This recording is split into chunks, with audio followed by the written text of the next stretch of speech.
안녕하십니까. 나는 PM이다. 제 25회를 시작하겠습니다. 와. 반갑습니다. 네, 반갑습니다. 예, 조금만 하면 100회네요. 뭔 소리야?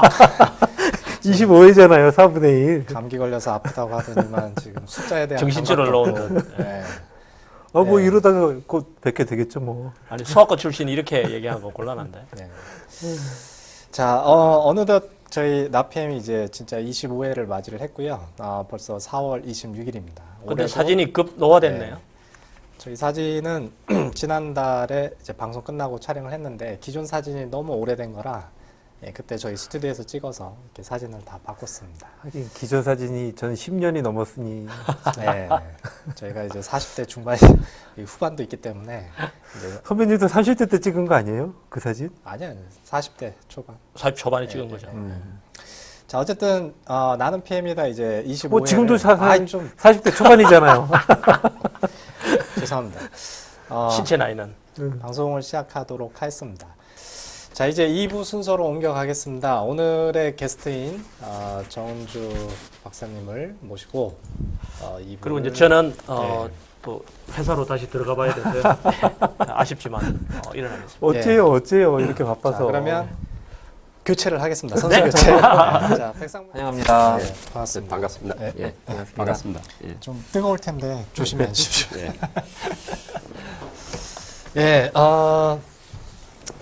일단 나와주셔서 감사드리고요. 네, 반갑습니다. 예, 네. 오늘 바쁘신데 너무 고생을 많이 하셨습니다. 일단은 저희 나는 PM이다 방송을 통해서 이미 프로필이 좀 나갔는데 예. 아무래도 직접 본인 소개를 해주시는 게 좋을 것 같습니다. 그래서 앞에 카메라를 보시고 예. 간단하게 셀프 인트로덕션을 좀 부탁드리겠습니다. 예, 반갑습니다. 저는 정은주고요. 현재 SK 주식회사에서 PMO팀에서 계약 전문위원으로 활동하고 있습니다. 현재 한양대학교 공학대학원에서 PM 석사 과정에서 겸 교수를 하고 있고요.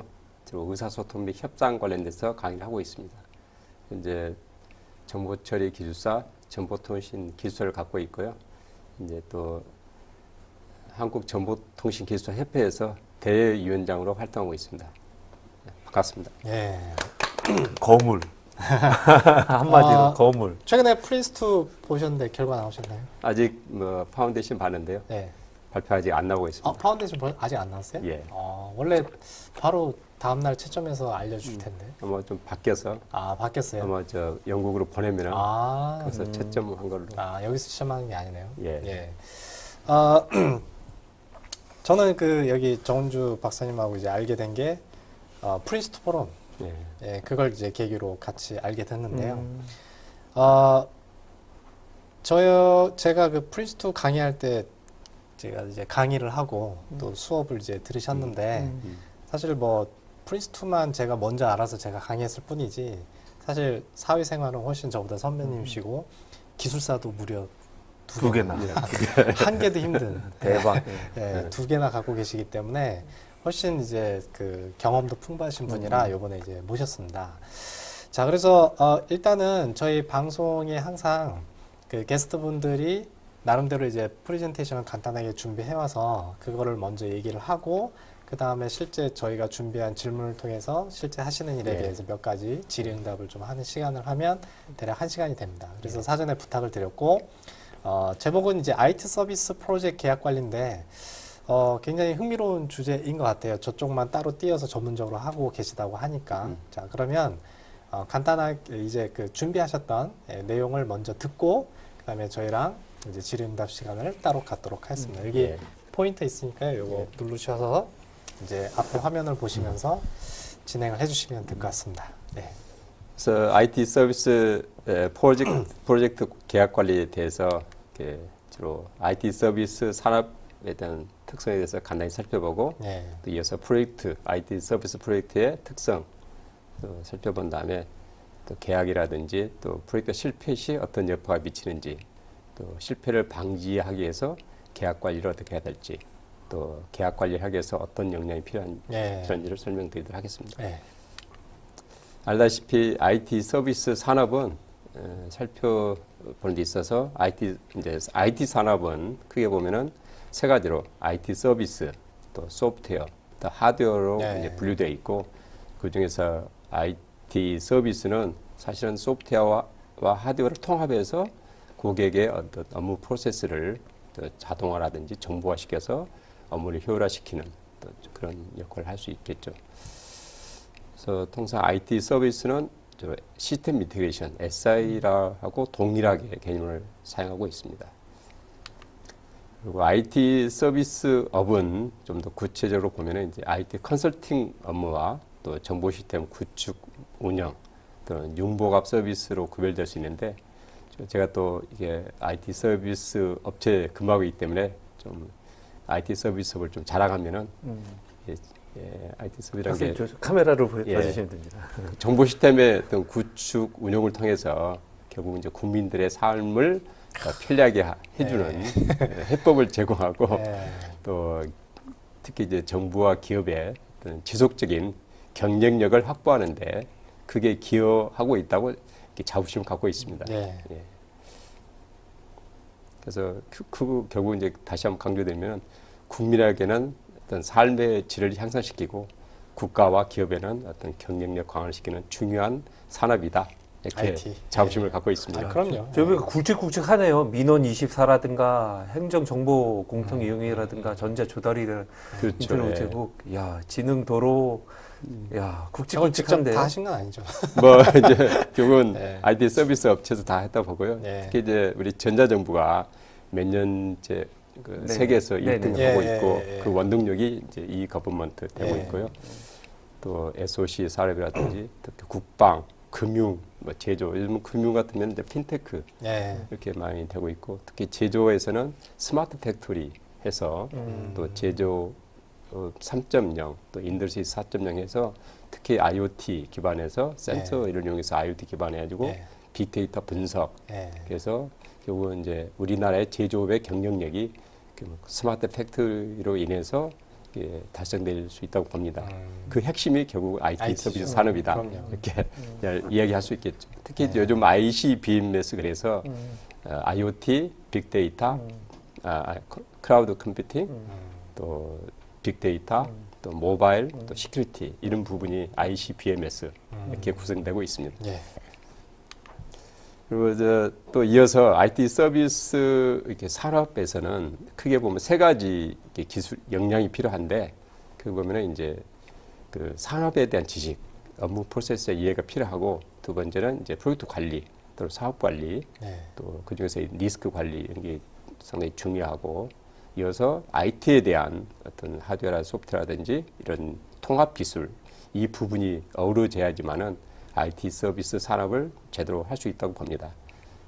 다시 한번 말씀드리면 IT 산업의 역할로는 특히 우리 창조 경제 주역이고 또 부가가치, 고부가가치 산업이면서 고용 창출에도 기여를 많이 하고 또 국가 산업의 경쟁력 강화를 하는 굉장히 아주 중요한 역할을 하고 있다고 생각하고 있습니다. 동의하십니까? 그럼요. 예.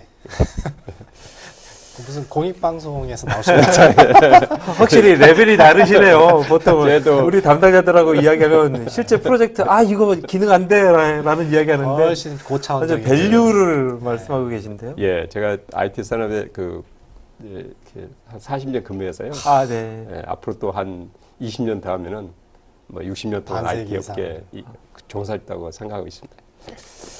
그 이제 IT 서비스 이제 프로젝트의 좀 개념을 살펴보면은 아까도 말씀드렸지만은 결국 이제 기업의 어떤 업무 프로세스를 이제 이용을 해서 요즘 특히 혁신이라든지 또 신기술 도입이 많이 되죠. IoT라든지 빅데이터.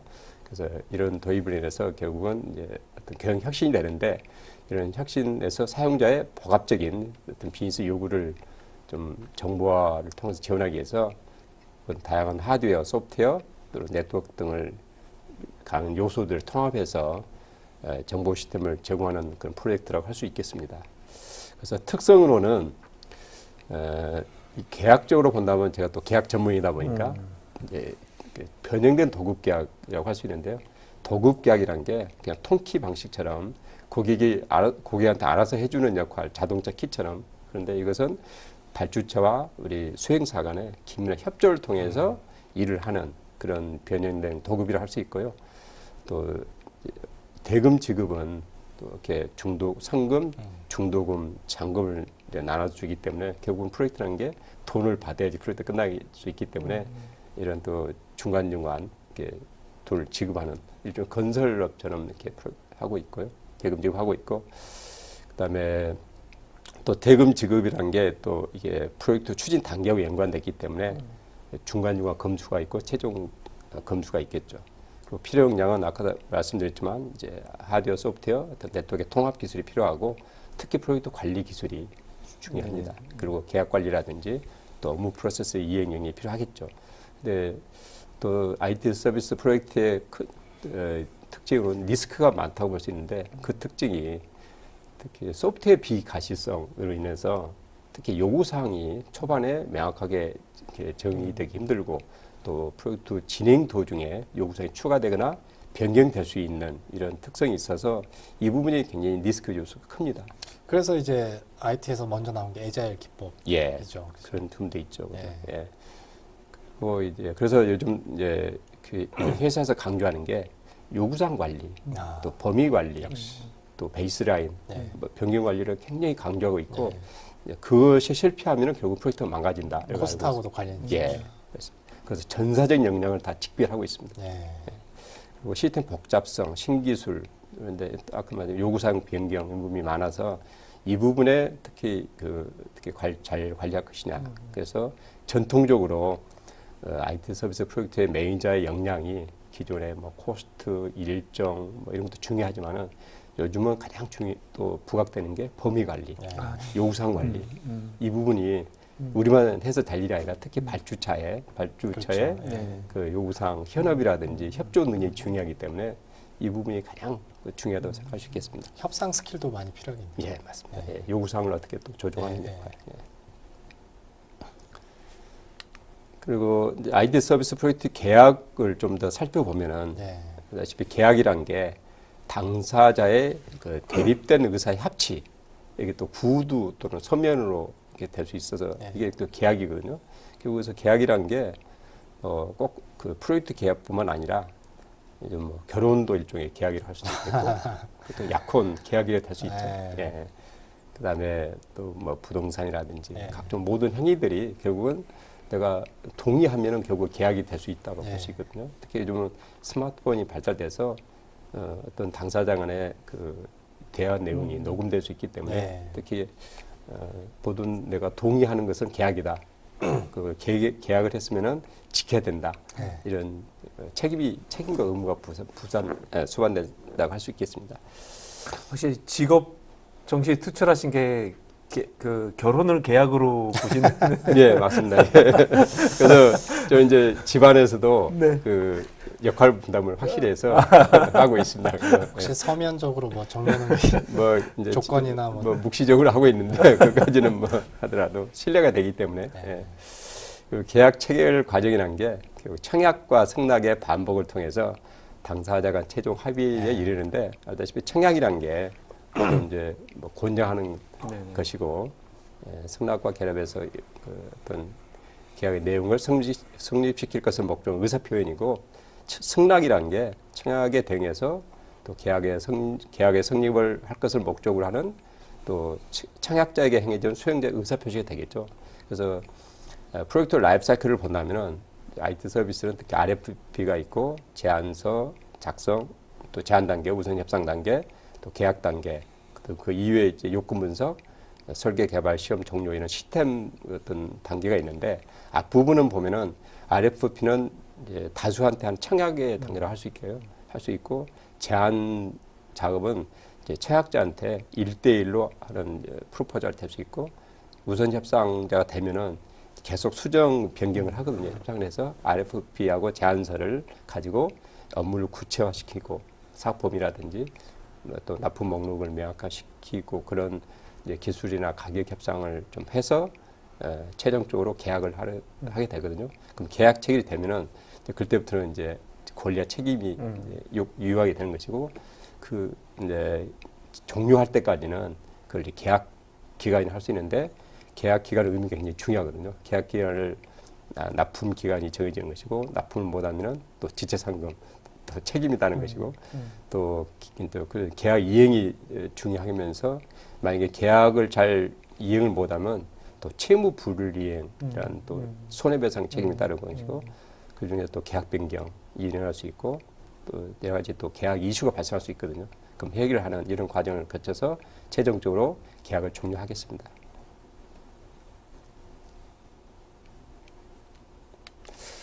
그리고 이제 IT 서비스 프로젝트 계약의 유형을 좀 살펴보면은 이제 민법의 14개 전형 계약 중에서 도급 계약, 매매 계약, 뭐 임대차 계약, 고용 계약, 이임 계약, 또 이런 조합 계약, 화해 계약 있는데 이것이 IT 서비스 계약과 어떤 관계가 있냐면은 저 도급 계약이라는 게 저 프로젝트 용역 계약이라든지 이렇게 해당될 수 있고 매매 계약은 물품 공급 계약.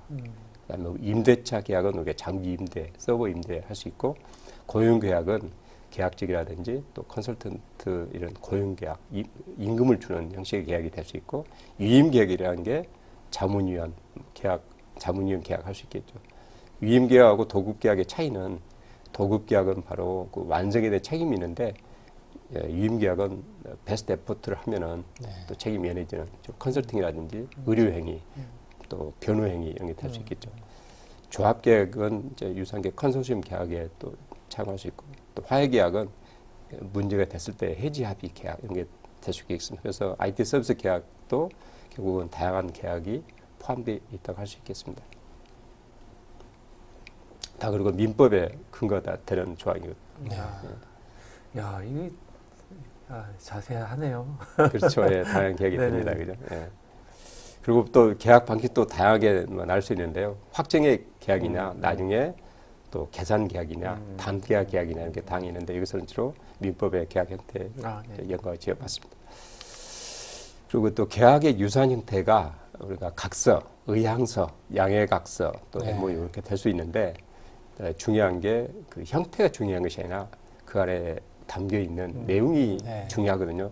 그래서 참고로 각서란 게 일방적으로 어떤 당사자가 그래서 금전에 대한 돈을 언제까지 갚겠다 한다든지 이런 각서라든지 또 어떤 뭐 잘못한 사람이 언제까지 내가 뭘 하겠다 하는 일방적인 그런 의사 표현이 각서 좀 될 수 있고 메모랜담 될 수 있고 의향서란 게 또 어느 일방이 프로젝트 계약 체결 이전에 어떤 투자 의향서, 수출 의향서, 또 인수 의향서 이런 부분들의 어떤 용도로서 또 회사 내부의 결제용 또는 국제 거래 시 관련구 인허가용으로 사용될 수 있겠습니다. 그리고 양의 각서라는 게 양 당사자 간에 서로 이해하고 하는 부분들을 또 합의서라든지 또 기록한 문서가 되겠죠. MOU. 그래서 MOU라는 게 주로 당사자 간의 합의서를 많이 사용하고 있습니다. 다시 한번 말씀드리면은 형태가 중요한 것이 아니라 구체적으로 계약에 대한 권리와 의무 사항이 기록되어 있으면 계약서로 가름될 수 있습니다. 그래서 내용을 잘 꼼꼼히 살펴봐야 되겠죠. 그리고 계약을 하면 당연히 권리와 의무가 발생되는데 그만 IT 서비스 프로젝트의 발주사와 수행사 간의 권리와 의무를 살펴보면은 또 이게 가장 중요한 게 발주사는 수행사한테 요구할 권리가 있겠죠. 어떤 권리냐? 그러면 계약 기간 내 일정 내에 적합한 품질 수준의 계약 목적물을 완수를 해달라는 요구를 할 수 있는 권리가 있거든요. 그리고 수행사는 이 계약 기간 내 적합한 품질 수준의 계약 목적물을 완수할 수 있는 의무가 있는 거죠. 그래서 그 다음에 이제 대금 청구 권리 및 지급 의무가 있는 거죠. 그래서 일에 대한 일을 주고받고 일을 끝내면 돈을 주고받는 이게 상호 권리와 의무가 되겠습니다. 이게 굉장히 중요한 내용이거든요. 그래서 프로젝트 성공도 결국 기간 내 품질을 또 비용 내 완수하는 이것하고 권리 의무하고 연관이 되겠습니다. 그래서 만약에 IT 서비스 프로젝트가 이제 실패하면은 결국 이제 어떤 여파가 있느냐 이렇게 보면은 실패 요인을 좀 보면은 수행사하고 발주사가 차이가 있을 수 있겠는데 수행사에서는 이제 처음에 원가를 편성을 잘못 부족했다든지 또 수행 역량이 부족해서 미흡해서 품질이 저하된다든지 또 프로젝트의 리스크라든지 또 플랜을 잘못한다든지 해서 관리 역량이 미흡한다든지 또 그 이해관계자 간의 소통을 미흡한다든지 또 계층의 지원이 미흡할 경우에 이제 프로젝트가 실패가 될 수 있고 또 발주사 입장에 본다면은 요구사항 변경 이 부분이 특히 IT의 특성 자체가 소프트웨어 비가시성 때문에 요구사항이 나중에 특히 통합 테스트라든지 이럴 때 변경되면은 이제 프로젝트 일정 지연될 수 있는 그래서 오버랩 발생 요인이 될 수 있고요. 특히 또 협조 사항이 이제 중요한데 요건 정의, 적시에 또 기간 내 검수, 또 데이터 정제 이런 부분들의 협조 사항이 굉장히 중요합니다. 그다음에 또 발주처 의사결정 지연 및 잘못하는 경우에 프로젝트 실패 원인이 될 수 있고요. 자, 프로젝트 실패가 되면은 어떤 여파가 있느냐? 그러면 수행사하는 경우는 이제 일정이 지연이 되고 인력 추가 투입이 되면서 비용 추가가 될 수 있고 또 참가자들의 사기 저하 그리고 또 평가도 저평가가 될 수도 있고 또 책임자는 문책을 당할 수도 있고 또 심지어 기업 이미지가 하락될 수 있겠죠. 그리고 발주사의 이제 프로젝트 추진 목적이 달성이 지연될 수 있고 또 경쟁력이 저하될 수 있고 또 발주사의 책임자도 문책을 당할 수 있고 그래서 과거에 몇 년 전에 차세대 프로젝트 망가지면은 CIO가 하고 중요 책임자가 다 또 이렇게 책임지는 그런 많은 사람이 많은데 최근에는 전부 성공률이 많이 높아지고 있습니다. 이제 법적 책임으로는 실패 시 특히 지체 상금 다 법적 용어인데요. 좀 이렇게 듣기에 좀 부담스러운 용어죠. 지체 상금, 또 손해배상, 소송 비용, 또 심지어 국가기업에는 부정당 업체 지정 다들 이게 좀 책임 무거운 상황이 될 수 있고요. 그래서 제가 어디 보니까 프로젝트 실패에게 보면은 다 이렇게 그 어떤 다이 펑셔널 그래서 미흡된 기능이라든지 또 비효율적인 의사결정 이런 부분들이 요인이 돼서 그다음에 트리거 이벤트 또 실패에 대한 이벤트가 있고 또 행동적인 비헤비어럴 패턴 그래서 어떤 태도라든지 이런 참가자들의 태도가 이런 부분이 좀 미흡해서 실패 원인 되는 경우를 많이 볼 수 있고요.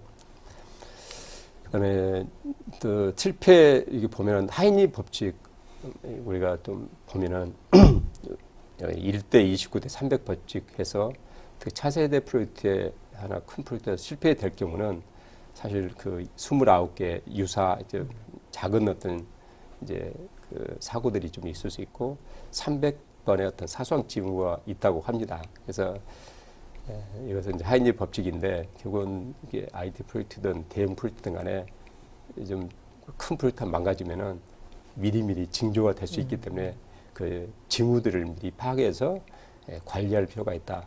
저는 그런 부분들이 결국은 저는 우리 PMO 역할이라든지 될 수 있다 보고요. 프로젝트 거버넌스 차원에서도 하이니 법칙을 이용해서 경영층과 어떤 PMO 조직들이 이런 하이니 법칙을 좀 유념해서 대형 프로젝트의 실패를 방지할 필요가 있다고 생각합니다. 그래서 이제 IT 서비스 계약 관리를 좀 과정을 보면은 특히 뭐 계약 체결 과정이 있고 계약 이행 과정이 있다고 볼 수 있는데요. 계약 체결 과정에서는 협상 대상이 주로 기술, 가격, 계약 조건, 또 뭐 어떤 프로젝트 관리 계획서, 어떤 수행 계획서 될 수 있는데 기술적인 기술에 대한 협상 대상으로는 주요 사업 범위, 물품 공급 내역, 투입 인력, 또 원가 범위 될 수 있고요. 기준은 RFP 제안서 될 수 있고 또 가격에서는 계약 금액도 중요하지만 대금 지급 조건을 어떻게 할 것이냐도 중요하다고 보거든요. 그래서 투입 원가 기준에서 또 대금 지급 조건을 정하고요. 그다음 계약 조건은 손해배상, 지체상금, 변경, 검수, 품질 지재권, 뭐 보증 이런 부분인데 좀 국가계약서라든지 민법, FIDIC, 또 ICC 이런 계약서를 기준해서 계약을 체결할 수 있겠습니다. 그리고 소라든지 프로젝트 관리 계획서인데 저는 이 부분이 굉장히 중요하다 봅니다. 그래서 이런 부분들이 결국은 이제 구체적 사업 범위 세부 내기라든지 또 물품 공급 내역, 지적 재산권이라든지 또 특히 조직 및 R&R, 프로젝트 관리 절차 이 중에서 변경, 뭐 베이스라인, 프리징 배분들이 굉장히 중요하다 보고는 특히 IT 서비스 특징이 소프트웨어 비가시성 때문에 이런 부분이 중요하다 보고요. 프리징을 좀 구체적으로 설명해 주시면 뭔가요? 예, 프리징이라는 게 이제 변경을 언제 더 이상 막는 과정이 프리징이죠. 아, 차세대 오픈을 남겨두면은 네. 언제까지 계속 변경할 거냐. 그래서 최소한대로 통합 테스트 말까지는 이제 더 이상은 끝나면은 변경이 없다 한다든지 뭐 계속 법적 변경이 들어오면 이제 프로젝트 안 끝나니까. 안 끝나니까 예. 그래서 소스 코드라든지 또 이런 요구사항 뭐 이제 레가시 변경이라든지 차세대 변경 이런 부분들을 언제까지 막을 거냐. 그래서 그 부분을 어느 시점 더 이상 변경이 없다고 해야 되거든요. 그렇죠. 예. 예, 예. 그래서 예, 프리징 굉장히 중요한 개념이 될 수 있습니다. 특히 그 중에 더 중요한 게 또 베이스라인. 예. 예. 그래서 베이스라인 확정되면 이제 변경이 될 수 있지만 변경 관리해야 되겠죠. 예. 그래서 더 이상 못하게 하는 것이 프리징 개념이 될 수 예. 있겠습니다. 좋은 질문입니다. 그다음에 이제 계약 변경은 이제 기간이라든지 또 프로젝트 수행 도중에 금액, 요구사항 및 범위 변경에 따라서 계약 변경이 될 수 있고요. 계약 변경에 대한 기준이 결국은 소라든지 프로젝트 관리 계획서가 될 수 있거든요. 그다음에 계약 분쟁 이 부분이 이제 제가 주로 담당한 부분인데 지체상금이라든지 검수, 뭐 대금 지급 지연, 또 손해배상, 하도급 이슈, 변경 금액 이런 부분들이 주로 이제 발주자와 저 간에 그 계약 분쟁이 될 수 있고 요즘은 제가 하도급 분쟁도 담당하고 있어서 계약 분쟁은 결국은 제가 주로 하는 업무가 되겠습니다. 법원도 자주 가시나요? 소송도 몇 번 했었고요. 그러니까요. 예. 주로 이제 소송 법원에 가기 전에 해결하는 게 제 역할이 있습니다. 그래서 이것은 이제 세부사항인데요. IT 서비스 계약지 유의사항으로는 제가 다 일일이 다 설명 좀 하기는 시간이 좀 그렇고 주로 기술적인 사항에서는 범위라든지 이 부분은 가능한 대로 좀 구체적으로 WBS 또는 PBS 차원에서 저 두 개의 용어를 같이 쓰시나요? PBS와 WBS를? 주로 회사에서는 WBS를 많이 쓰는데요. 그죠. 요즘 보니까 프린스2를 보니까 예. PBS를 쓰는데 예. 저는 PBS가 더 좀 어떤 프로덕트 측면에 맞다 보고 예. 또 워크 측면에서는 WBS 보는데 두 개가 좀 섞여 있다고 보거든요. 아, 예. 특히 IT 서비스에서는 테크니컬 그 스페시피케이션 산출물도 중요하기 때문에 그렇죠. 두 가지를 같이 결합해서 쓰고 있습니다. 저희 휴맥 살 때도 저거 구분하느라 그러니까 저거를 구분 지어야 맞습니다. 이게 PM과 이 예, TM의 테크니컬 역할이 맞습니다. 명확해지니까. 예. 그다음에 이제 물품 같은 경우는 이제 라이센스 수량이라든지 기준이 중요하고 인력에는 투입 매매서라든지 또 금액, 뭐 지급 대금 지급 방법, 또 지체 상금 뭐 기준, 또 검수, 손해, 뭐 지재권, 또 특히 이제 소에서는 뭐 프로젝트 관리 계획서 변경에 대한 부분들, 베이스라인 부분들, 아까 또 프리즘 부분들, 또 변경 관리 절차 이 부분들이 상당히 중요하다 보고 있고요. 또 검수 절차, 품질, 또 조직 및 R&R 이런 부분들이 중요하다 볼 수 있겠습니다. 그래서 프로젝트 이제 계약 관리 역량으로는 제가 세 가지를 봤는데요. 특히 그 계약 아마 법적인 부분뿐만 아니라 기술적인 역량도 중요하다 보고요. 특히 사업 범위라든지 WBS, PBS를 이해할 수 있는 그리고 그런 역량이 중요하고 특히 추진 방법론하고 산출물에 대한 이해가 필요하고 또 산출물을 어떻게 작성할 것이냐 이런 기준도 중요하고요. 요구사항 정의, 품질 기준을 이해할 필요가 있다고 생각합니다. 그래서 이런 역량을 확보하기 위해서는 또 기술사나 감리사 취득하면 더 좋다고 생각이 되고요. 네. 예. 그다음에 프로젝트 관리 역량으로는 중요하다 보는데 특히 리더십이나 또 의사소통, 이해관계자 관리 중요한데 특히 프로젝트 관리 지침 및 프로세스, PM박이라든지 프린스2, ISO 21500 이런 부분들에 대한 지식이 좀 중요해서 이게 글로벌 프로젝트가 많기 때문에 예.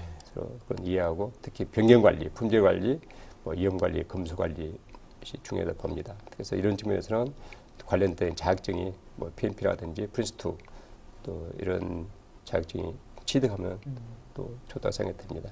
그리고 또 법적 이해 역량이 중요한데 네. 또 계약의 개념이라든지 권리와 의무, 또 채무 불이행 시 어떤 또 여파가 있는지 또 특히 중요한 게 PM이 이제 프로젝트 참여, PM이나 프로젝트 참여자들이 수행 중에 어떤 활동들이 계약의 권리와 의무에 어떤 영향을 미치는지를 좀 이해할 필요가 있다고 생각되거든요. 무심코 한마디 한 예스가 결국은 책임이 될 수 있기 때문에 이렇게 그래서 내가 하는 행동이나 말이 계약상에 어떤 영향을 미치느냐 중요하거든요. 아까 또 예스란 게 결국은 계약이 되기 때문에. 영화에 보면 변호사 올 때까지는 난 아무 얘기도 안 합니다. 이러잖아요. 뭐 근데 너무 또 그러면 그리고 또 평소에 있어서 이렇게 사소한 거 내가 자신 있게 할 수 있는 것은 뭐 예스 해도 되는데 네. 이게 또 돈이 애매하네. 들거나 애매한 것은 한번 또 이렇게 그 함부로 시간을 좀 얘기하면 주고 그래서 내가 검토 후에 말씀드리던 한 것이 올해 발주처에 신뢰를 얻을 수 있다고 생각이 들고요. 네. 만약에 성급하게 그 자리에서 예스 했는데 다시 뒤돌아서 봤더니 번복한다. 그러면 신뢰를 깰 수 있기 때문에 그렇죠. 중요한 예. 결정은 반드시 검토 후에 예. 하는 것이 좋다고 생각합니다.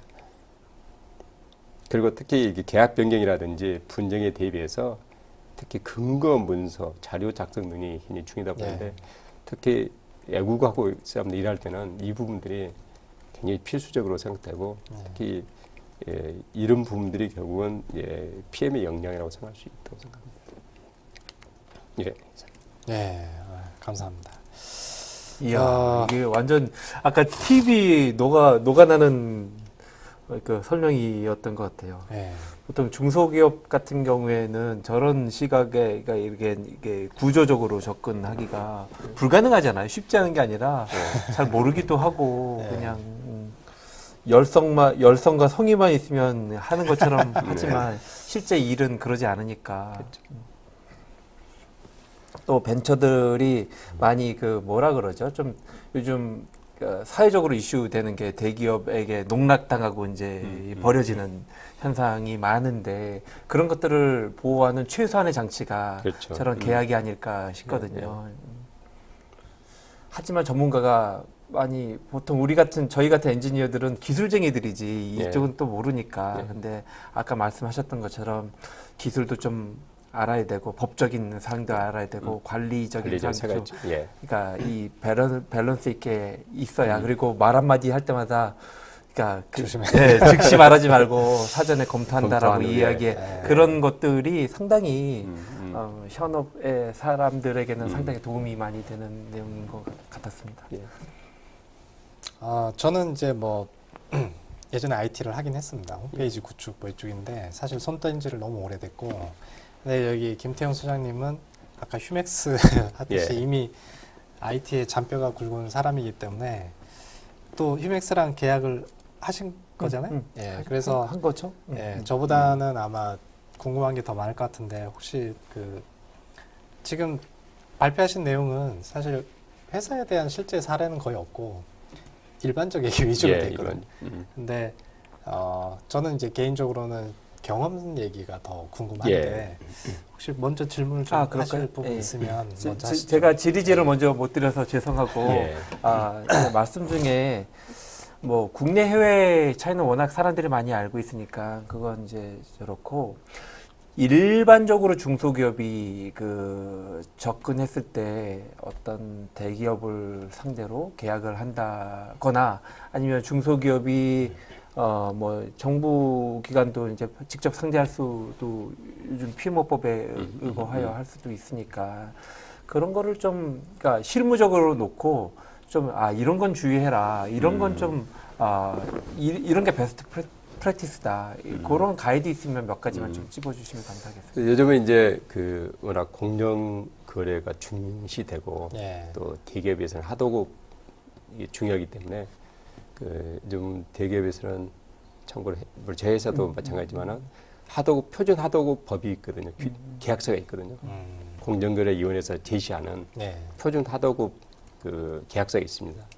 또 여기하고 그다음에 요즘은 서명 교부 사전에 하고 그다음에 특히 저 사업 범위 부분들은 또 수행 계획서 사업 범위를 명확히 하기 때문에 뭐 이런 그것들은 다 그 표준 어떤 약관처럼 쓰기 때문에 이제 하는데 결국은 어떻게 보면 그 일에 대한 그 명확한 이해 그리고 특히 이제 그 어떤 산출물에 대한 품질 확보 결국 이제 검수를 받는 게 중요한데 검수란 게 결국은 최종적으로 발주처로부터 검수를 받아야 하기 때문에 발주처로부터 검수를 즉시 받기 위해서는 결국 품질 좋은 어떤 산출물이라든지 뭐 프로그램 개발 또 테스트 결과가 중요하겠죠.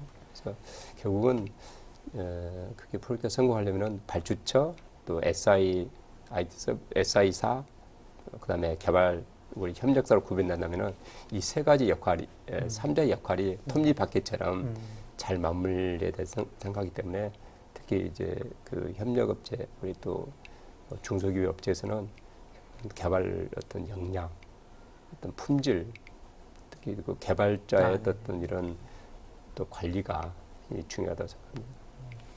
요약하면 지금 표준 하도급법 같은 그러니까 법적인 그러니까 보호 장치가 있기 때문에 그런 거는 괜찮을 것 같은데 예. 실질적으로 업무를 함에 있어서 SOW를 기반으로 한 업에 대한 본질적인 이해와 예. 각각의 결과물들에 대한 어떤 검수라든가 품질 조건을 완벽하게 통과할 수 있는 그런 그렇죠. 자세가 필요하다라는 것이죠. 예.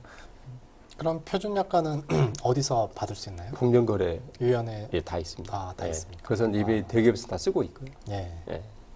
근데 저도 들은 이야기인데 이게 그 표준 하도급법의 그 계약서도 문제가 있는 게 예를 들어 그 PM이 그 수행사, 그러니까 서버 업체들의 이제 사람들을 커뮤니케이션 할 때 그 예. 해당 PM만 커뮤니케이션 하지 실질적으로 일하는 사람들하고는 커뮤니케이션 못 하게끔 예, 박혀져 맞습니다. 있다 예, 그러더라고요. 예. 근데 예. 실제 프로젝트를 하다 보면 이게 그럴 수가 없지 않습니까? 그런 것도 좀 문제가 있는 것 같고. 그래서 뭐 사실은 또 그걸 뭐 제 일일이 다 짚고 하기는 뭐지만은 이제 결국은 그 뭐 파견법 이런 걸 좀 위반되지 않도록 네네네. 직접 이제 그 어떤 SI사의 PM이 실제 개발자 일일이 상대하는 것보다는 어떤 PL 그 협력사의 PL 프로젝트 리더를 중심으로 의사소통을 또 하는 편이 있고 필요하면 같이 회의를 통해서 업무 공유하고 추진을 할 수 있는 약간은 또 유연하게 하면 될 것 같습니다. 또 궁금한 게 박사님 궁금한 게 하나 있는데 이게 결국 업의 본질일 것 같은데요. 이 프로젝트의 관점이 단기적으로 완료시키는 것도 중요하지만 IT 서비스의 업의 본질상 이런 것들의 재활용에 상당히 중요하지 않습니까? 그렇죠. 예를 들어 예. 산업 도메인별로의 어떤 어셋이라는 그렇죠. 자산이라는 개념 그게 그런 것들이 쌓아야 PBS가 좀 명료하게 되고 그렇죠. 그러니까 딴 데서는 평균 4.5 정도라는데 왜 우리는 3.0이야? 뭐 이런 식으로도 접근이 가능할 것 같은데 예. 혹시 내부에서 그런 관리에 대한 어떤 그 드리빙을 하고 있으면 예. 그거에 대한 어떤 노하우라든가 좀 예. 특히 좀 뭐 대형 IT 서비스 업체들은 내부적으로 산출물 지식 관리 시스템에서 하고 있고요. 특히 이제 저희 내부에서는 규모 산정 또 이런 파트가 있어서 그 산출물에 대해서 규모가 얼마큼 되는지 소프트웨어 같은가요? 뭐 산출물에 대한 네, 또 다. 기능 목록 네. 좀 갖고 있고 그다음에 아마도 또 인더스트리의 그 결국 프로젝트 팀들이 있어서 그쪽은 일종의 고객의 업무에 관한 것은 어차피 지적재산권 침해되지 않도록 우리가 필요한 그 어셋은 또 관리를 하고 있어서 이건 요즘은 이제 아까 말했지만 프로젝트 그런 재활용 어셋 재활용을 통해서 이러면 IT 서비스의 최근에 프로젝트 성공률이 대략 한 80% 이상 넘는 걸로 그렇습니까? 되거든요. 오, 많이 그래서 올라갑니다. 제가 입사할 때 2008년도에는 그때는 네. 사실 이제 반대로 될 수 있다고 보는데 요즘은 아주 그 굉장히 프로젝트 관리를 좀 네. 속도가 되게 정교하게 높아진 거네요. 해서 요즘 거의 그 어떤 대형 프로젝트는 온타임에 하는 그런 모드로 갖고 있어서 특히 고객들한테 많이 신뢰를 많이 얻고 있습니다. 박사님이 보시기에는 제가 아까 얼핏 들은 거로는 초기에 그러니까 힌트도 주셨긴 하지만 업에 대한 본질, SOW의 명확한 거하고 계약에 대한 철저한 그러니까 수립 그런 다음에 어떤 어셋의 활용을 통한 재활용을 통한 시행착오를 줄이는 거 그 사이에 어떤 베이스라인 그러니까 베이스라인의 명확화와 프리징에 대한 어떤 그렇죠. 한 그 정도 그러니까 그 정도로 제가 해석을 했는데 예. 그렇게 정리를 하면 될까요? 아니면 예. 또 다른 조금 더 부연 설명드리면 네. 제가 이제 회사의 이제 그거는 거버넌스 체계로 봤을 때 세 가지가 중요하다 보는데 첫 번째는 이제 경영진의 어떤 올바른 의사결정, 또 이제 기업의 어떤 전략이나 목표를 달성될 수 있도록 프로젝트가 연계될 수 있도록 이제 그런 신속하고 올바른 의사결정 능력, 네. 어카운터빌리티 굉장히 중요하다 보고요. 두 번째는 이제 PMO 조직인데 전사 PMO 조직인데 이쪽에서는 모니터링 하고 이제 리포팅 네. 그러면서 이제 주요 기능 중에 하나가 그 영업 단계부터 해서 수행 원가가 제대로 타당하게 형성돼 있느냐. 네. 그다음에 또 리스크가 네. 또 식설 차원에서 하고 있는데 저는 이제 뭐 비즈니스 리스크, 뭐 커스터머 리스크, 또 인프레 리스크, 또 거버먼트 리스크, 또 인베스터 리스크, 인플레 리스크 통 이렇게 6가지 뭐 퍼블릭 리스크 그래서 6가지 이렇게 차원에서 리스크 관리를 하고 있고 그다음에 이제 수행 도중에는 이렇게 리스크 관리, 진행 도중에 리스크 관리를 아주 주기적으로 거의 실시간으로 할 수 있다고 볼 수 있고요. 네. 그때 추가적으로 이제 계약 관리가 별도로 팀 부서가 파트가 따로 있고 네. 또 품질 관리 네. 또 별도로 있고 이슈 관리에 따로 있고 그래서 어떤 전사적으로 PMO 관리가 굉장히 중점 두고 있고요. 그다음에 이제 사업에서는 스스로 헬스 체크 이거 하고 있고 진행 내용을 또 속이지 않고 예, 좀 그 솔직하게 네. 진행 내용을 좀 헬스 체크 결과를 또 공유하는 이게 세 가지 어떤 경영진과 전사 PMO 조직과 사업팀이 상당히 좀 코옥을 이렇게 협력적으로 요즘 거버넌스 체계가 서로 이제 네. 협력적으로 되는 상당히 좀 그래도 그런 걸 통해서 해서 프로젝트 성공률이 상당히 좀 80% 이상 높아지고 있다고 그런 의미를 생각하고 있습니다. 야, 80% 성공률 80%면 통계적으로도 되게 하이 퍼포머 예. 범주 안에 들어오는 레이시라고 예. 생각하는데 그 중에 이제 아까도 말씀 중에 하나가 이제 특히 저는 전사적으로 표준 프로젝트 관리 계획서를 제가 만들어서 운영하고 있거든요. 네. 그러니까 그게 없을 경우는 개별 PM들이 자기 역량에 따라서 경험에 따라서 프로젝트 관리 수행 계획서를 작성하잖아요. 네, 맞습니다. 네, 네. 그러면 이제 품질이 균열하지 않고 역량이 있는 PM들은 잘 작성하는데 경험이 없거나 역량이 부족한 PM들은 특히 이제 프로젝트 관리 계획서 수행 내역이라든지 작성하기 힘드는데 저는 전사적으로 이야. 그거를 이제 템플릿을 딱 만들어서 네. 가이드라인 있게 만들어서 이렇게 배포하고 있고요. 그래서 제가 계약할 때 그거를 사업팀한테 가이드를 하거든요. 네. 또 작성된 것을 제가 회사 규정에 맞춰서 다 검토하고 네. 그래서 어떤 품질 표준화된 프로젝트 계획서를 하고 하니까 네. 그에 대한 효과가 굉장히 큰 것 같습니다. 예전에 그 IT 쪽에서 많이 그 문제가 됐던 게 저가 수주에 대한 예. 게 있었는데 예. 그런 게 좀 이제 많이 없어진 예. 상태인가요? 특히 이제 저가 소주를 이제 방지하기 위해서 네. 실제 이제 경영층에서는 네. 그 이렇게 성장 위주 전략이 아니라 네.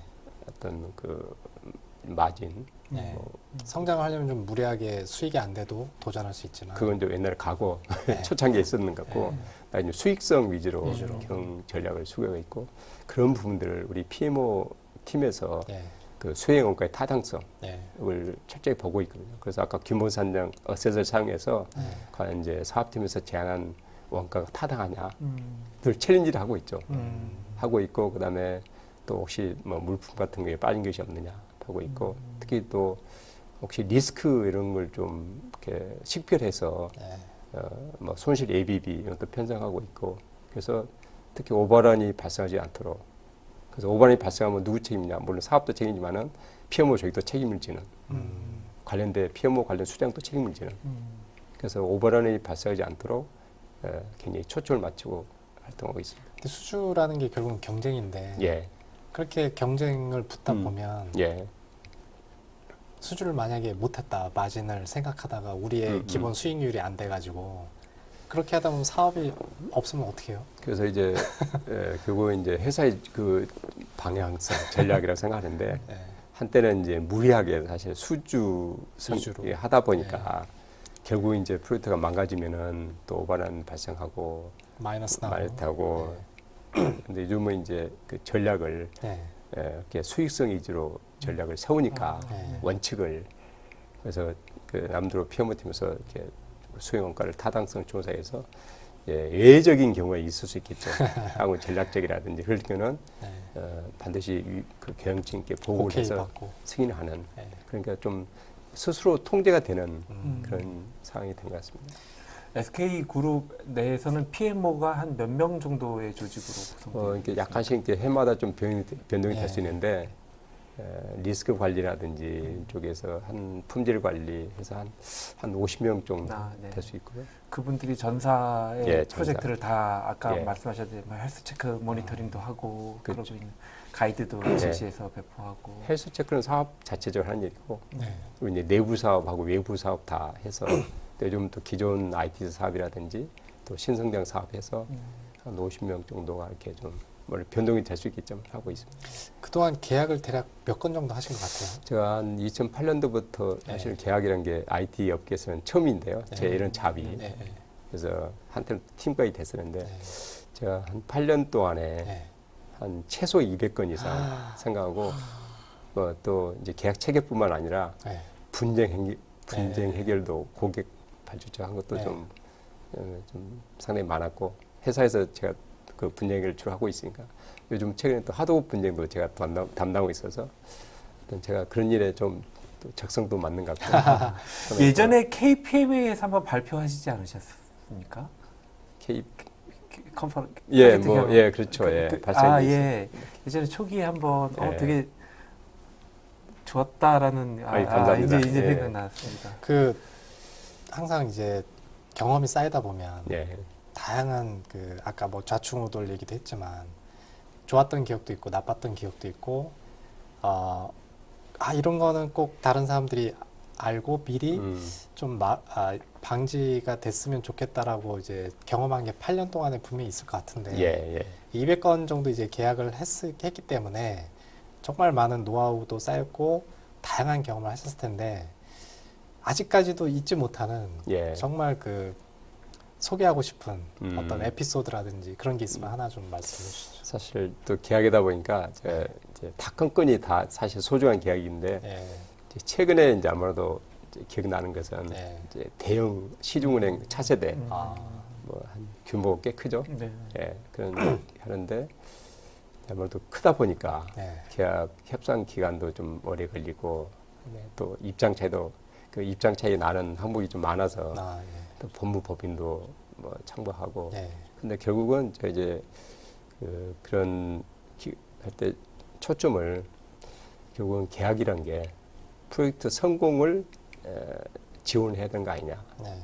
그래서 양 기관에서 양사에서 어떻게 프로젝트를 성공시킬 것인가. 둘 다 이런데, 성공해야 되니까. 예, 이런 초점을 맞추자. 네. 그래서 서로다가 이제 책임 회피 무슨 잘못된 경우를만 초점을 맞추면은 서로다가 이제 긴장되고 서로 계속 입장차가 생기는데 어떻게 하면 프로젝트를 성공시킬 것이냐. 근데 초점을 맞추니까 이제 서로 협력이 되면서 또 좁혀져서 결국은 계약을 잘 마무리했죠. 예. 그래서 특히 이제 계약이 되면은 저는 계약이 그 끝날 때까지 저는 또 같이 또 책임을 도의적으로 책임을 진다는 제가 생각을 하고 있기 때문에 그 프로젝트가 되면은 애정을 갖고 있고 프로젝트 끝날 때까지 가끔 또 PM한테 전화도 해서 네. 어떻게 되고 있냐 또 필요하면 또 조언도 해드리고 항상 또 이렇게 관심이 있어서 그렇게 하고 있고 계약 체결 쪽은 아까 특히 그 이제 차세대급 규모가 이제 몇백억 이렇게 될 것은 긴장되면서도 상당히 좀 기억이 많이 남고 특히 또 제가 뭐 딱 그 구체적 고객명을 말하기 좀 그렇지만은 계약 분쟁 네. 사례가 사실은 굉장히 큰 것이 몇 건 있었거든요. 예. 예, 그런 것들은 근데 SOC 사업이라든지 또 국가의 공공기관과의 어떤 대형 사업 할 때는 거의 어떤 계약 변경이라든지 예. 또 분쟁이 있을 수 있는데 결국 이제 우리 공공기관이나 또 뭐 고객들도 다 사람인지라 그것은 결국 이제 진정성, 네. 솔직하게 그래서 이렇게 했을 때 결국은 어떻게 한 것이 서로 양 기관 양사 간에 또 이렇게 신뢰를 회복하고 합리적으로 공정하게 해결할 것인가 이게 초점을 맞추면은 해결되는데 그런 저는 이제 그거에 대한 어떤 진정성 저는 이제 정성이라고 생각하거든요. 그런 분쟁 해결에 대해서는 그래서 서로다가 그 속을 감추고 이제 이렇게 그 하면 입장 그 평등이 될 수 있는데 네. 저는 그걸 이제 직접 부딪혀서 그 해결. 진정성 이러면 사실 약간 모호한 예. 표현인데 솔직하게 나는 이런 식으로 진정성을 표현했다. 예. 뭐 하나 사례 좀 구체적으로. 사실 제가 이제 예. 그 아까도 고객명은 많은데 과거에 어떤 SOC 사업을 이렇게 분쟁이 상당히 이제 커서 그런데 그 어떤 뭐 교수님이 예. 일종의 조합장이었어요. 네. 그래서 사실 그분이 좀 키맨이라고 생각돼서 네. 제가 한 5번 정도를 찾아가서 예. 한 번 갈 때마다 한 2시간씩 이렇게 좀 그동안에 이렇게 회사에 대해서 이야기하는 걸 제가 네. 다 적어서 5번 정도 이제 가서 적었더니 거의 뭐 같은 얘기를 5번 정도 2시간씩 그러는데 결국은 그 나중에는 이제 왜 자꾸 오냐고 물어보시더라고요. 예. 그래서 그걸 제가 이렇게 말할 수 있겠습니까? 아시지 않습니까? 네. 그랬더니 넌지시 힌트를 주시더라고요. 아, 예. 해결 그 힌트를 결국은 그래서 원만하게 해결됐던 사람이었거든요. 결국은 그 말이 결국은 이제 상대방한테 어떤 분쟁 해결할 때는 내가 신뢰를 줄 수 있느냐, 저 사람 믿을 수 있느냐, 진정성 있느냐는 결국은 제 인격이라고 생각이 들더라고요. 제가 하는 말, 특히 그 중에서 중요한 게 저는 경청이라고 생각합니다. 네. 제가 말을 가서 말하는 것보다는 정말로 그 상대방의 존중하는 입장에서 제가 이렇게 잘 들으면은 결국은 그 속에 답이 있는 그래서 뭐 현장에 답이 있듯이 상대방의 그 말 속에 답이 있음을 저는 이렇게 알 수 있겠습니다. 야, 득도를 하셨네요. 말씀하시는 한 말씀이 와 가슴에 와닿습니다. 네.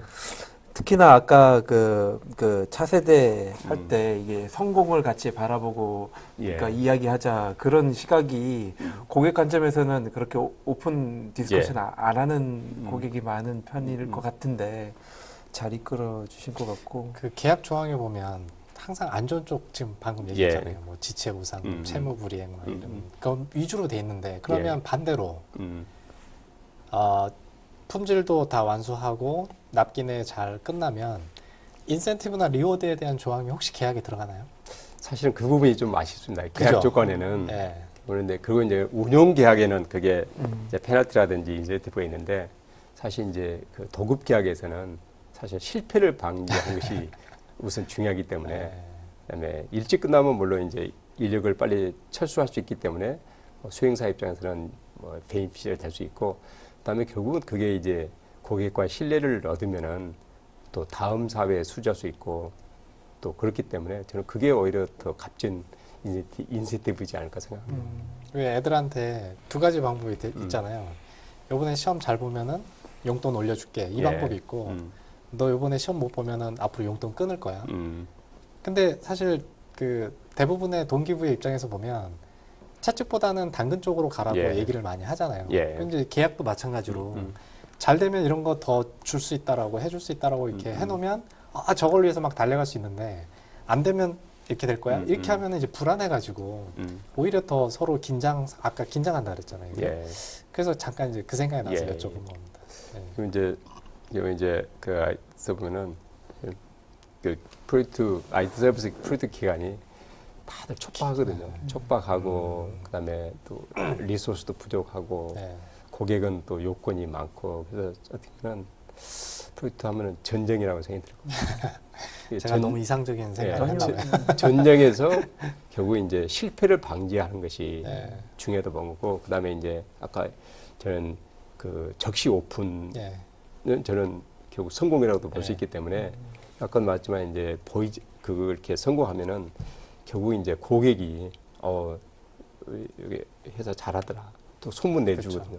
또 그래서 그게 이제 부가적인 인센티브라고 인센티브. 정성적인 예, 이제 인센티브. 그게 또 명예고 예. 그 성공하면은 이제 PM은 와서 또 박수도 받고 자꾸 또 회사 와서 또 자기 또 긍지가 되고 하기 때문에 그건 결국은 그 회사의 업력이고 특히 차세대 쪽에 뭐 한 2년 또할 때는 사실 어떻게 보면 자기 혼을 바쳐서 일을 하기 때문에 무슨 많이 들은 얘기인데. 사실 차세대 프로젝트 하나 할 때는 네. 그 결국은 PM 혼자 될 일이 아니라 전사적인 어떤 경영진이라든지 아까 PMO라든지 관련된 부서 모든 부서에게 합치해서 특히 또 고객에서도 협조를 많이 해줄 필요가 있다고 생각되는데. 그래서 사실 계약은 실패 방지 위주라고 하면 네.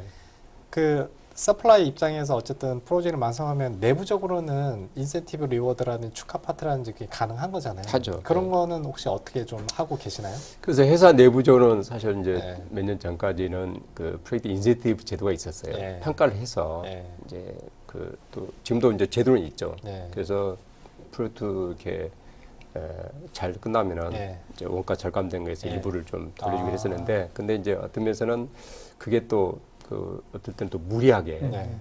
또 이게 PM이 또 이게 원가를 위해서. 전략하는 네. 그런 또 약간 또 뭐 부작용이 부작용이 있을 수 있어서 네. 요즘은 그냥 원가를 잘 편성해서 네.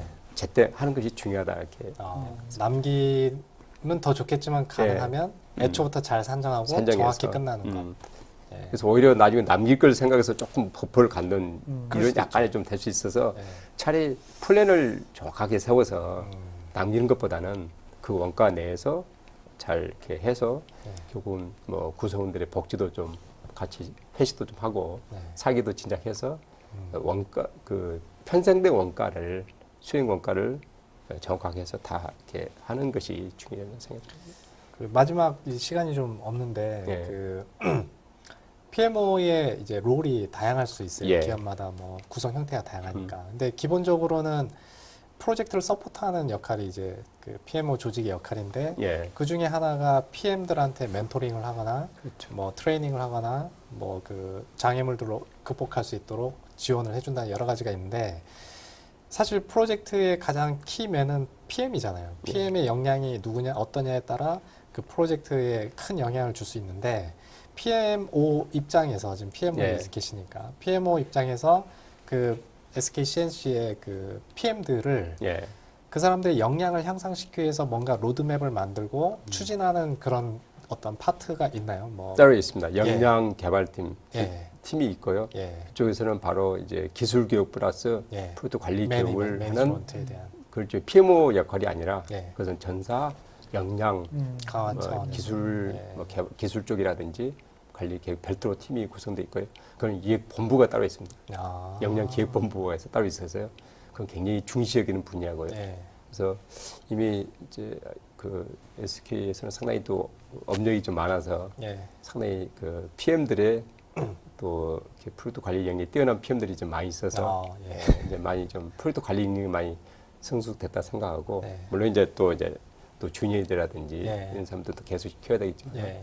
그래서 주로 SK 어떤 PMO 역할은 이미 이제 그런 것은 이미 아까 역량 계획본부라든지 따로 있고 예. 저는 주로 이제 프로젝트 영업 분석 음. 끝날 때까지 원가 수행 원가의 타당 예, 어떤 예, 타당성 예, 예. 그다음에 그 리스크 관리 예. 또 계약 관리 또 품질 관리 품질 쪽에 이제 요구사항에 대한 관리 또 콘텐츠 이런 부분들 하고 있고 또 시험이라든지 이런 걸 하고 있습니다. 그래서 예. 저는 이제 특히 그 SK PMO의 특징이 예. 또 계약 관리 부분이 또 별도로 다른 회사에 없는 그래서 만약에 프로젝트 도중에 이슈가 생기면은 결국은 PM은 그 프로젝트 진행에 대한 뭐 완수의 책임이 있는 것이 그쪽에 전념하고 이슈는 별도로 네. PMO에서 이제 고객과 만나서 핸들링을 별도로 처리하는 해주고. 네. 그런 부분들이 상당히 좀 음. 고객들이 오히려 그럼 PM 훨씬 일하는데 편하겠네요. 편하게 예. PM들이 얘기 편하죠. 예. 분쟁은 또 빨리 해주니까 예, 그죠. 예, 예. 아. 그래서 그렇게 하니까 그런 부분들은 바로 저는 또 경영진한테 보고해서 예. 신속하게 해결하는 예.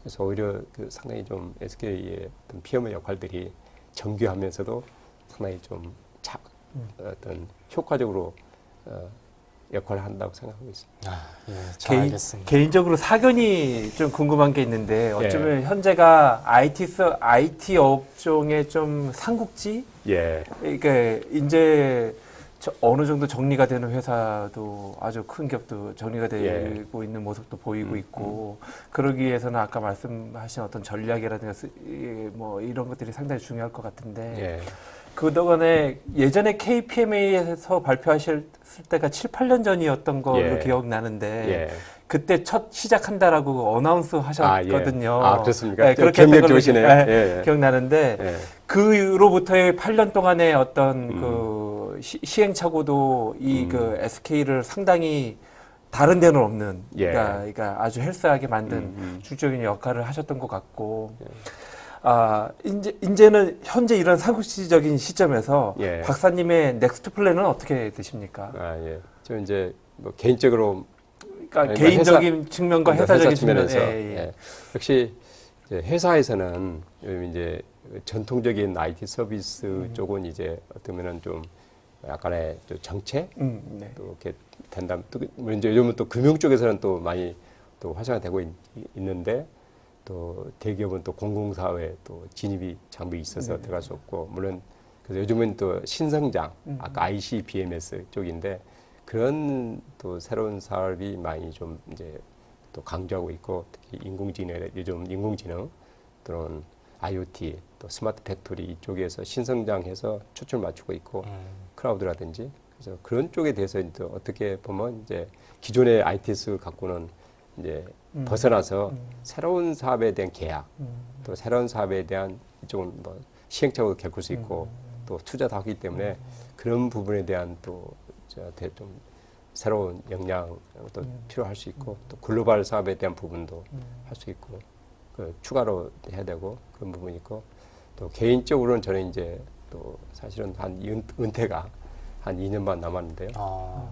직원들한테도 상당히 이제 제가 뭐 정년까지 한번 일해서 롤모델이 돼서 직원들한테도 좀 이렇게 정년까지 한 사람이 있다 이런 걸 보여주고 싶고 전 개인적으로 좀 또 현재 박사학위 수료를 해서 좀 박사학위 논문을 쓰고 있는데 또 이제 학위까지 프로젝트 거버넌스라든지 또 PMO 쪽에서 쓰고 있어서 이런 부분들 제가 나중에 은퇴 이후에 또 후진들한테도 좀 도움이 될 수 있도록 이렇게 하면 좋겠고 정말 좋은 롤모델이 되주셨으면 좋겠어요. 자, 시간이 좀 촉박하기 때문에 더 말씀을 나누고 싶지만 일단 여기까지 좀 듣도록 하고 오늘 바쁘신데 나오셔서 잘 그 얘기해 주셔서 너무 감사드리고요.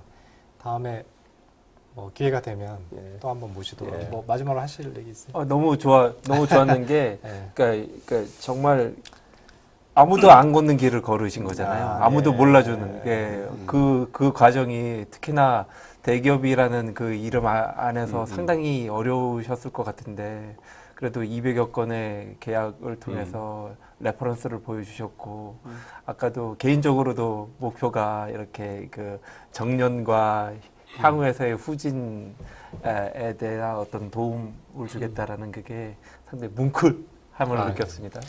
자, 그러면 저희 방송 시간이 이제 조금 지났기 때문에 여기서 마무리하고 오늘 나와주셔서 감사드립니다. 수고하셨습니다. 감사합니다. 좀 말씀 감사합니다.